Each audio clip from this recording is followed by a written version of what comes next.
Donc les gens sont de plus en plus malheureux parce qu'ils ont de moins en moins à manger.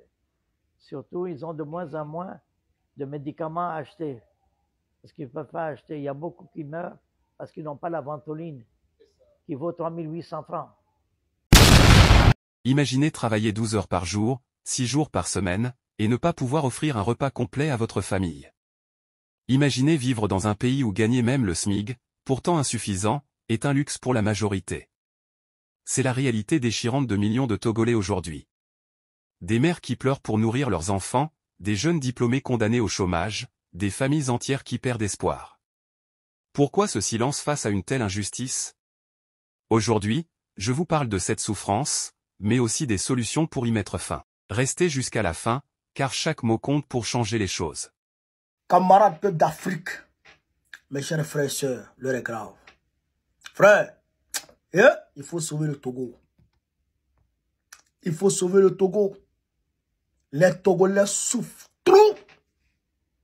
C'est vrai que les autres pays, les populations des autres pays africains, sous dictature, souffrent. Mais pour les Togolais là, c'est pire. La population est chosifiée, chers camarades d'Afrique. On va écouter cette vidéo, on va écouter ce témoignage et vous allez comprendre beaucoup de choses. On est parti. La situation du peuple togolais, c'est ça qui me fait pleurer à chaque fois. Il n'a jamais été aussi malheureux que cette année. Le niveau de vie a baissé énormément, le pouvoir d'achat a beaucoup baissé. On a affiché des augmentations de SMIC et de salaires qui n'ont pas été appliquées dans le secteur privé. Alors le secteur privé, c'est celui qui crée le plus d'emplois. Donc les gens sont de plus en plus malheureux parce qu'ils ont de moins en moins à manger. Surtout, ils ont de moins en moins de médicaments à acheter parce qu'ils ne peuvent pas acheter. Il y a beaucoup qui meurent parce qu'ils n'ont pas la ventoline qui vaut 3800 francs. Moi, si je n'avais pas la ventoline, je serais déjà mort. Mais j'ai les moyens de l'acheter. Mais la plupart des gens, des milliers de gens chaque année, sont des morts sacrifiés par la pauvreté. C'est ça qui me fait mal au cœur, que ce peuple méritant, ce peuple le plus aimable du monde, ce peuple qui accueille les étrangers mieux que ses frères, ce peuple qui aime l'étranger, qu'il appelle l'homme que je veux, l'homme que j'aime. Nulle part au monde vous avez ça dans aucune société. Et je le vois souffrir. Moi, j'arrive à aider mes proches, mais je ne peux pas aider tout le peuple. Et c'est ça qui me fait mal au cœur. Et je regrette que la situation du Togo soit dépréciée à ce point-là.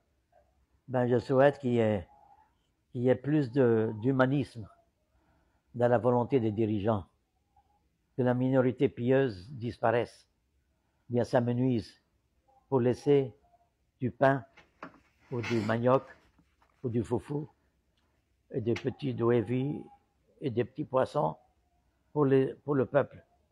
L'assurance vie ne touche que la partie de la fonction publique parce que dans le secteur privé, dans mon entreprise, moi, je n'ai reçu aucune carte depuis 1 an que je paye.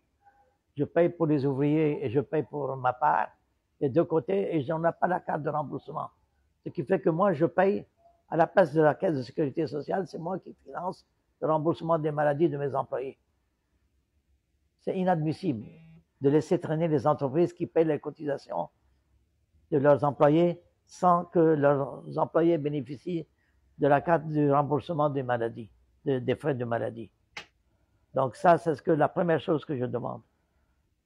La deuxième chose, c'est de relever, aller partout dans le marché, vérifier si on applique la loi du salaire minimum. Parce que ces gens-là, ces employés sont des gens merveilleux. Ils ne sont pas des révolutionnaires. Ils cohabitent avec leurs exploiteurs. Ils ne disent rien. Parce qu'ils n'ont pas le mauvais esprit de se révolter comme au Bénin, comme au Ghana, comme au Burkina Faso. Le peuple togolais est unique en Afrique et même dans le monde. C'est un peuple qui baisse la tête et qui espère en Dieu pour venir le sauver. Mais Dieu a créé l'humanité, le monde, non pas pour venir intervenir lui-même, c'est pour laisser les hommes libres se faire leur histoire. C'est l'homme qui fait son histoire, qui fait le bien, le mal. C'est pas Dieu. Et Dieu ne viendra pas faire notre travail sur terre. C'est après notre mort qu'il va nous juger. Donc, moi, ce qui m'importe pour moi, c'est le bien-être du peuple togolais. Quand je le verrai heureux, je serai heureux. Parce que je voudrais ne pas mourir sans le voir heureux. Depuis l'âge de 5 ans, je lutte pour le bien-être du peuple togolais. Je veux qu'il soit la joie, comme je l'avais connu quand j'étais jeune. Il avait toujours le sourire, l'accueil. Maintenant, quand on voit les Togolais, ils sont tristes parce qu'ils ont des problèmes d'argent. Ils ne peuvent pas payer les médicaments. Il y a les décès qu'ils ne peuvent pas honorer comme il faut. C'est terrible, cette atmosphère sociale. Et personne ne s'en soucie. Oh mon Dieu, c'est tout ce que je vous demande, que de rendre ce peuple, de recouvrer le bonheur qu'il connaissait quand j'étais jeune. Amen.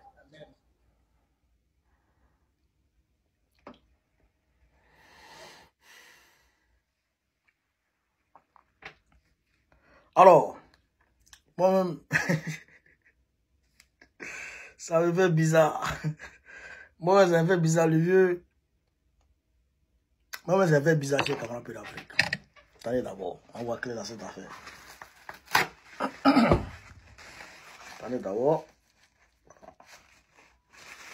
Voilà. Vous avez entendu? Ventoline, 3800. Le Togolais ne peut pas s'acheter ça. Ventoline, 3800. Le Togolais ne peut pas s'acheter ça. Le Togolais a problème d'argent. Le Togolais ne sait pas. Il vit. Il n'est pas. Le Togolais souffre. Il ne peut pas s'acheter à manger. Il ne peut pas s'acheter. Il ne peut rien s'acheter. La minorité pieuse. Ils n'ont pas d'assurance maladie, rien. Bon, ça, c'est partout. Mais le problème du Togolais, comme le monsieur l'a dit, c'est que le Togolais a été façonné de sorte à ce que il arrive à idolâtrer le chef de l'État. Le chef de l'État. Le Togolais a été façonné de sorte à ce qu'il idolâtre le chef de l'État. Parce que depuis le père Yassimé qui est tchadien d'origine, le père Yassimé, c'est les tchadiens d'origine, hein, les Yassimé là.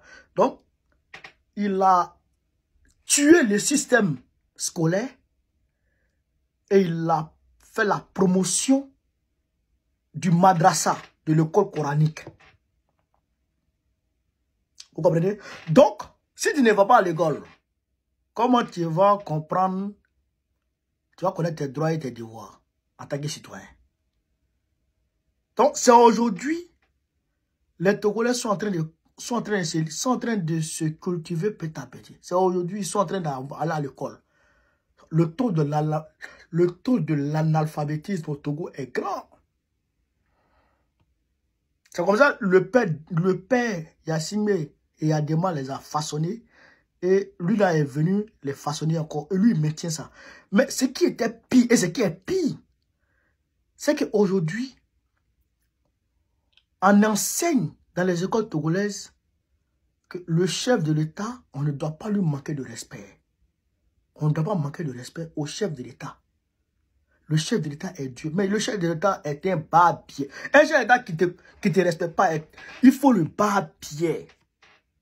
Parce que un chef de l'État est au service du peuple. C'est-à-dire qu'il est l'employé du peuple. On choisit un chef de l'État pour qu'il serve le peuple. Pour qu'il serve le peuple. Un chef de l'État qui ne sert pas le peuple, il faut le dégager. C'est comme ça. On n'idolâtre pas un chef de l'État. On n'idolâtre pas un chef de l'État. Quand tu idolâtres un chef de l'État, C'est-à-dire que toi-même, tu deviens un mouton. C'est-à-dire que c'est comme tu es en train de faire de ton employé ton maître. Vous comprenez? En réalité, ton président est ton employé. Tu l'as mis là pour gérer les affaires de la République. Pour gérer les biens de la République, de telle sorte à ce que tout le monde puisse avoir un peu. S'il se comporte mal et qu'il vole l'argent de la République, va le chasser. Le Togo n'est pas sorti des entrailles de son grand-père, ni de sa grand-mère. Le Togo est un pays qui appartient à tous les Togolais. Donc, si un individu vole l'argent qui appartient à tout le monde doit se lever pour lui dire « dégage ». Voilà ce qui doit se passer. Et les Togolais, comme presque partout en Afrique, ils attendent Dieu. Dieu va faire, Dieu va faire, Dieu va faire. J'ai dit aux Ivoiriens que Dieu ne fera pas. Et je leur dis toujours, Dieu ne fera pas. C'est l'homme qui fera. Voici le monsieur l'a dit. Dieu laisse les hommes écrire leur histoire. Dieu ne vient pas. Dieu ne vient pas. Mais tu ne vois pas. Et regardez, l'Ukraine et puis la Russie. Qui va dire que Dieu va venir au secours de l'Ukraine pour battre la Russie? Tu ne peux pas. En aucun cas. C'est impossible. Le rapport de force n'est pas pareil. Vous comprenez ça? Alors que les Ukrainiens sont les enfants de Dieu. Voici la Palestine. Voici Israël. Est-ce que Dieu est venu d'où? Le rapport de force est favorable à Israël, puisque les États-Unis les soutiennent. Donc, les États-Unis leur donnent tout leur armada. Donc, ils vont avec ça pour aller attaquer le Moyen-Orient. Et aujourd'hui, c'est eux qui contrôlent le Moyen-Orient. C'est pareil que le Congo et le Rwanda. Le Rwanda est un pays... Le Rwanda, regarde le Togo. Le Congo est comme ça. Le Congo est comme ça. Et puis le Rwanda est comme ça. Petit. Petit. Mais c'est le Rwanda là qui empêche le Togo de vivre. Vous comprenez ça? C'est le petit Rwanda qui empêche le Congo de vivre. Et puis le Congo n'arrive à rien faire. Dieu n'est pas là.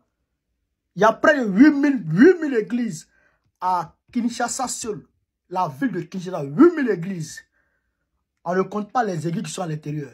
Dieu avec quelque chose, Dieu ne fait rien, absolument rien, il ne fera rien. Quand tu te lèves là, tu invoques Dieu, j'aimerais faire ça. Soutiens-moi, j'ai besoin de ta puissance, j'ai besoin de ta force. Et tu avances. Si tu as aidé, si tu n'as pas aidé, il n'est pas obligé de t'aider. Vous comprenez ça? Donc, le Togolais doit se lever. Il doit réaliser que non seulement Dieu ne viendra pas l'aider, deuxièmement, que sa situation sociale dépend du président. S'il ne mange pas, c'est parce que le président est mauvais. S'il ne travaille pas, c'est parce que le président est mauvais. Si les enfants ne vont pas à l'école, c'est parce que le président est un voleur. S'il n'arrive pas à soigner ses enfants, c'est parce que le président est un voleur. Donc, il faut aller prendre ton argent au président. Voilà comment le Togolais doit réagir. Et cette vidéo, je vous demande de la partager parce qu'on est à une période charnière de notre histoire de l'Afrique. Aucun pays ne doit être laissé pour compte. Tous les pays doivent être pris pour avancer dans la révolution. Vous comprenez ça? Donc, je demande à tous les Togolais de se lever. Parce qu'on va chasser fort incessamment. Au-delà d'être un poison pour toute l'Afrique, comment toi tu peux être ceci et cela en même temps? Tu es avec l'AES matin, la nuit, tu es avec les ennemis de l'AES. Et qu'aujourd'hui même là, à cause de ça même, les autorités de l'AES n'ont même pas le courage de dire qu'il y a base militaire française dans son pays. Alors qu'il y a ça. Mais moi, il te dit ça. Moi, il te dit ça. Il y a base militaire française dans ton pays. Comment lui là? Moi, il te dit ça. Donc, Togolais, Togolaises, réveillez-vous. Réveillez-vous. Réveillez-vous. Hein? Vous avez compris? Ça gravité. Vive l'Afrique libre. Vive le panafricanisme. Vive tous les plans panafricains. Vive que Dieu sauve le Togo. Gbagbo, président de la République Côte d'Ivoire, en octobre prochain. On est ensemble, les gars. On est ensemble. En conclusion, la souffrance des Togolais face aux difficultés économiques est une réalité douloureuse qui ne peut plus être ignorée. Des millions de familles peinent à subvenir à leurs besoins les plus fondamentaux, et pour beaucoup, gagner même le SMIG, salaire minimum interprofessionnel garanti, reste un rêve inaccessible. Ces conditions précaires engendrent non seulement de la frustration, mais aussi un désespoir croissant parmi les jeunes, qui représentent pourtant l'avenir du pays. Cependant, cette situation ne doit pas être une fatalité. Pour résoudre ce problème, il est essentiel d'adopter des mesures concrètes et durables. D'abord, il faut réformer le cadre économique en favorisant la création d'emplois décents et bien rémunérés. Cela passe par le soutien aux petites et moyennes entreprises, qui sont le moteur de l'économie, ainsi que par l'attraction d'investissements responsables qui respectent les droits des travailleurs. Ensuite, l'État doit prioriser une augmentation progressive et réaliste du SMIC pour le rendre suffisant pour vivre dignement. Parallèlement, il est crucial de mettre en place des politiques de contrôle des prix pour limiter l'inflation, notamment sur les produits de première nécessité. Un autre levier indispensable est l'éducation et la formation. En investissant massivement dans l'enseignement technique et professionnel, nous pouvons préparer les jeunes Togolais à répondre aux besoins d'un marché du travail en constante évolution. Cela leur offrirait une réelle chance de s'épanouir sur leur propre terre. Enfin, chaque citoyen a un rôle à jouer. La solidarité et l'engagement collectif sont des forces puissantes. Ensemble, nous devons demander des comptes aux dirigeants, soutenir les initiatives locales, et continuer à nous battre pour un avenir meilleur. Le Togo regorge de potentialités, et son peuple mérite de vivre dans la dignité. Ce combat pour la justice sociale et économique est un combat pour notre survie collective. Ensemble, nous pouvons bâtir un pays où chacun a une chance de réussir. Ne perdons pas espoir, un Togo meilleur est possible si nous nous unissons pour le construire. Merci de m'avoir suivi jusqu'à la fin de cette vidéo. Si vous croyez, comme moi, en la nécessité d'un changement pour nos frères et sœurs togolais, partagez cette vidéo et abonnez-vous à la chaîne pour plus de discussions et de solutions. Ensemble, faisons entendre la voix du peuple.